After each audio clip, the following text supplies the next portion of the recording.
मोदी योगी के विरोधी उत्तर प्रदेश में घोसी की सीट पर बीजेपी के हार को 2024 का रुझान बता रहे हैं। अखिलेश यादव G20 को जी फॉर घोसी का मुहावरा बता रहे हैं। ओम प्रकाश राजभर को जबरदस्त तरह से ट्रोल किया जा रहा है, उन पर मीम बन रहे हैं, मजाक बनाया जा रहा है कि अब मंत्री बनने का सपना टूट गया। दारा सिंह चौहान त्रिशंकु कहकर माखौल बना रहे हैं। घोसी की सीट इतनी खास क्यों थी? ओपी राजभर, संजय निषाद और दारा सिंह चौहान की जातियों का समीकरण क्यों काम नहीं आया? कौन से लोकल फैक्टर थे जिसने साइकिल को 42,000 से ज्यादा वोटों की लीड दिला दी? 2024 में बीजेपी उत्तर प्रदेश की 80 की 80 सीटें जीतना चाहती है। क्या घोसी की हार से टारगेट मुश्किल हो गया है, या फिर कहीं ऐसा तो नहीं कि इस हार से 24 की जीत का रास्ता निकलेगा? घोसी का दोषी कौन था और इससे 80 का रास्ता कितना दूर या कितना पास हुआ? पूरी डिटेल के साथ इस सीट के नतीजों का विश्लेषण आपको इस रिपोर्ट में मिलेगा। हार कर जीतने वाले को बाजीगर कहते हैं। अखिलेश यादव लगता है ये बात भूल गए हैं, इसीलिए कुछ ऐसा कह रहे हैं। G20 के जी में उन्हें घोसी नजर आ रहा है। श्री अखिलेश यादव जी का एकदम बचकाना, मतलब इस प्रकार का अगर ट्वीट है, मैंने देखा नहीं, आप लोग कह रहे हो, ऐसा नहीं करना चाहिए। आज जब भारत की बात हो तो हमारे दल अलग अलग हो सकते हैं, लेकिन हम सभी दल के लोग पहले भारत के वासी हैं, और जब भारत का मान बढ़ता है तो उसमें दल का मान नहीं बढ़ता है, पूरे भारत का मान बढ़ता है। ऐसे समय में चाहे वो श्री अखिलेश यादव जी हों, चाहे वो श्री राहुल गांधी जी हों, और चाहे विपक्षी दल के और भी कोई नेता हों, उनको इस प्रकार की टिप्पणी से बाजाना चाहिए। सच है, घोसी में कमल नहीं खिला है, इंडिया अलायंस चला है। लेकिन यह भी सच है कि G20 में भारत खिला है और मोदी का जलवा चला है। फिर उसके बाद ये कहना कि क्या मोदी योगी का जलवा खत्म हो गया है? क्या मोदी योगी का मैजिक फेल हो गया है? क्या 24 में भी एनडीए का घोसी जैसा हाल होगा? क्या वाकई में घोसी का नतीजा 24 की तस्वीर है? इंडिया अलायंस के लोग तो यही कह रहे हैं। ये चुनाव 24 की तरफ, 24 आने वाले 24 के लोकसभा चुनाव की तरफ भी संकेत करता है। जिस तरह से बीजेपी की रणनीति घोसी में ध्वस्त हुई है, क्या वाकई में यूपी में बीजेपी की बुनियाद हिलने लगी है? घोसी प्रयोग पर अखिलेश यादव को इतना भरोसा क्यों है? क्या यूपी में 70 से ज्यादा सीट का मोदी योगी का टारगेट फेल हो जाएगा? पहले वो समझते हैं।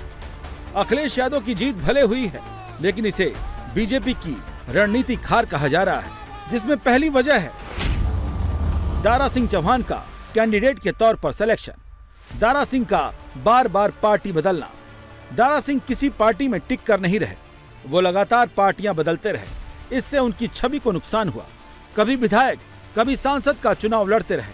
1999 में सपा के टिकट पर घोसी से लोकसभा चुनाव लड़ा और बीएसपी से हार गए। बावजूद इसके सपा ने राज्यसभा सदस्य बना दिया, लेकिन पार्टी बदलने में माहिर दारा सिंह फिर बीएसपी में चले आए। 2000 में बीएसपी से राज्यसभा सांसद बने, फिर 2009 में बीएसपी से सांसद बने। 2014 का लोकसभा चुनाव हार गए तो बीजेपी में चले आए। राज्य सरकार में मंत्री भी बने। 2022 के चुनाव के ठीक पहले वो पार्टी को कोसते हुए समाजवादी पार्टी में शामिल हो गए। सपा से विधायक बने, फिर जून 2023 में सपा से इस्तीफा देकर एक बार फिर से भाजपाई हो गए। घोसी का चुनाव कहने को तो एक विधानसभा का चुनाव था, लेकिन उस चुनाव पे पूरे देश की नज़र थी, और जिस तरीके से घोसी के रिजल्ट को लेके पूरे देश में प्रतिक्रियाएं आई हैं। चुनाव तो 7 विधानसभा में हुए थे, लेकिन घोसी को लेके पूरे देश के राजनीतिक दलों ने प्रतिक्रिया की है, क्योंकि ये टेस्ट केस था। कई हमारे सहयोगी छोड़ के चले गए थे, कई जोड़ तोड़ करके भारतीय जनता पार्टी ने बनाए थे। इंडिया अलायंस जो था उसका उत्तर प्रदेश जैसे बड़े राज्य में पहला टेस्ट था। तो उस लिहाज से बहुत सारे लोग इससे राष्ट्रीय स्तर पर संदेश ले रहे हैं, क्योंकि आने वाले समय में लोकसभा का चुनाव होना है, और बहुत सारे लोगों की ये नज़र है कि अगर इंडिया अलायंस यहाँ अच्छा करता है तो इससे देश की राजनीति में आने वाले समय में दिल्ली में बदलाव का रास्ता उत्तर प्रदेश से जाता है। और जिस बड़े मार्जिन से एक तरफा इंडिया अलायंस और समाजवादी पार्टी के उम्मीदवार को विजय मिली है, उससे बहुत सारे लोगों की आशाएं जागी हैं। इसलिए राष्ट्रीय स्तर पर हर किसी की इस चुनाव पर नज़र थी। दारा सिंह चौहान की वापसी को लेकर लोगों में नाराजगी थी। बीजेपी का कैडर अंदर ही अंदर नाराज था, क्योंकि दारा सिंह चौहान जब बीजेपी छोड़कर समाजवादी पार्टी में गए थे, तब उनके बयानों को भी चुनाव में खूब चलाया गया, जिसमें उन्होंने बीजेपी को लेकर बहुत बयानबाजियां की थी। इन बयानों को लेकर लोकल लेवल पर बहुत नाराजगी थी। ऐसे शख्स को बीजेपी में दोबारा क्यों लिया गया? बंद कमरों में मीटिंग से जमीन का तापमान पता नहीं चलता। इस टेम्परेचर को बीजेपी के रणनीतिकार भांप नहीं पाए। नतीजा ये हुआ कि लोकल कार्यकर्ताओं की नाराजगी थी। कहना यह था कि जो प्रत्याशी कुछ दिन पहले तक बीजेपी को कोस रहा था, महज 16 महीने बाद उसे बीजेपी अच्छी कैसे लगने लगी। और घोसी में दोबारा उपचुनाव की वजह दारा सिंह की बीजेपी में वापसी को माना गया, जिससे भारी संख्या में बीजेपी कार्यकर्ता भी नाराज हुए। कार्यकर्ताओं का तर्क था कि जिस प्रत्याशी के खिलाफ 16 महीने पहले प्रचार किया था, अब उन्हीं दारा सिंह के लिए जनता के बीच किस मुंह से वोट मांगने जाएंगे।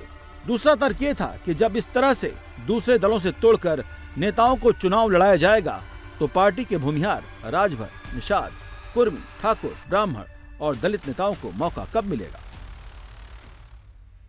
शिवपाल यादव के साथ अखिलेश यादव और नवनिर्वाचित विधायक घोसी से सुधाकर सिंह का यहां पर पोस्टर लगाया गया है और शिवपाल यादव के लिए सफल रणनीतिकार लिखा गया है। जिस तरीके से शिवपाल यादव ने घोसी उपचुनाव में पूरी जो कमान है वो अपने हाथों में ले ली थी और समाजवादी पार्टी को जिताने का पूरा जिम्मा अपने ऊपर ले लिया था, वो निश्चित तौर पर उसमें कामयाब रहे, लिटमस टेस्ट में कामयाब रहे। और ये कहा जा रहा था कि 2024 के फाइनल से पहले ये सत्ता का सेमीफाइनल है घोसी उपचुनाव, उसमें फिलहाल समाजवादी पार्टी ने बाजी मार ली है। अब ये देखना दिलचस्प होगा कि भारतीय जनता पार्टी यानी कि एनडीए गठबंधन आने वाले दिनों में उत्तर प्रदेश के लिए किस रणनीति के साथ उतरता है।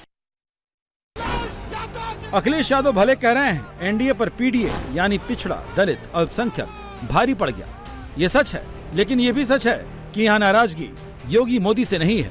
नाराजगी गलत फैसले से है, दारा सिंह चौहान की वापसी से है। चुनाव में लोकल वर्सेज बाहरी भी चला है। सपा ने सुधाकर सिंह को लोकल बताकर वोट मांगा तो दारा सिंह चौहान पर बाहरी का लेवल चिपका। जितना सुधाकर सिंह लोगों से पर्सनली कनेक्ट हुए, दारा सिंह से घोसी के लोग कनेक्ट नहीं हुए। दूसरा, जातिगत वोट को भी ट्रांसफर नहीं करा पाए खुद दारा सिंह। ओम प्रकाश राजभर वोट, जबकि संजय निषाद वोट नहीं दिला पाए।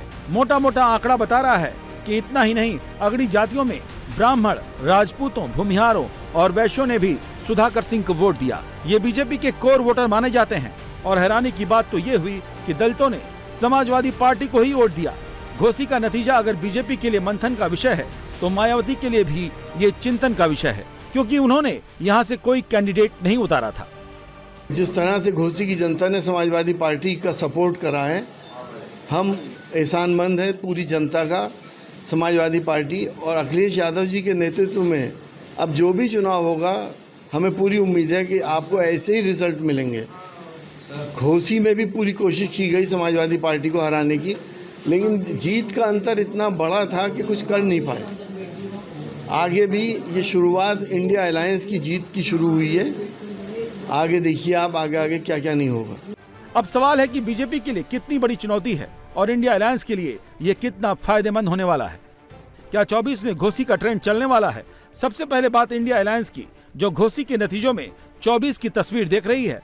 यह गठबंधन अब आगे बढ़ेगा मजबूती के साथ। 2024 और आगे के जो भी चुनाव हैं, निश्चित तौर से 24 का चुनाव अच्छा होने जा रहा है। नहीं, निश्चित मैं बता रहा हूँ, ये घोसी का जो चुनाव हुआ है, एक बहुत बड़ा संदेश पूरे प्रदेश और देश के अंदर दिया है। और इस इंडिया गठबंधन से जो आज घोसी का परिणाम जो वहाँ की महान जनता ने दिया है, इसका संदेश बहुत दूर तक जाएगा। कांग्रेस के यूपी अध्यक्ष अजय राय इस जीत में अपनी भी हिस्सेदारी का दावा कर रहे हैं, लेकिन 2022 के चुनाव के नतीजे क्या कह रहे हैं वो देख लेते हैं। 2022 चुनाव में सपा से लड़े दारा सिंह चौहान को 1,08,430 वोट मिले थे।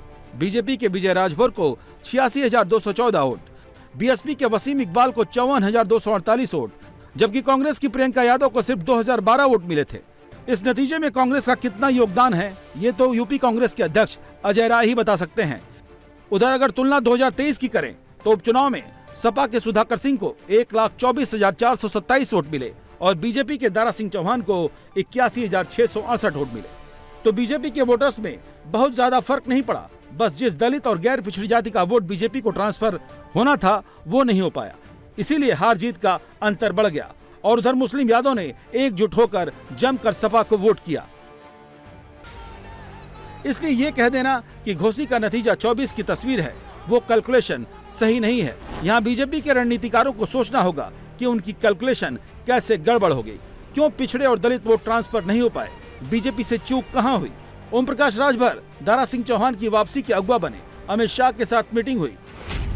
मीटिंग में इस बात का भरोसा दिलाया गया कि 2022 में बीजेपी पूर्वांचल इसीलिए हारी क्योंकि गैर यादव ओबीसी उनके साथ नहीं था। इस बात की अमित शाह को गारंटी दी गई कि नोनिया, राजभर जैसी जातियों के वो नेता हैं। घोसी में बीजेपी जरूर जीतेगी। यही वजह थी कि यूपी में मंत्रिमंडल का विस्तार नहीं हुआ। माना जा रहा था कि घोसी जीत के बाद दारा सिंह चौहान और ओम प्रकाश राजभर मंत्री बनाए जाएंगे, लेकिन घोसी हार की वजह से अब ओम प्रकाश राजभर और दारा सिंह चौहान दोनों मोल भाव की स्थिति में नहीं है।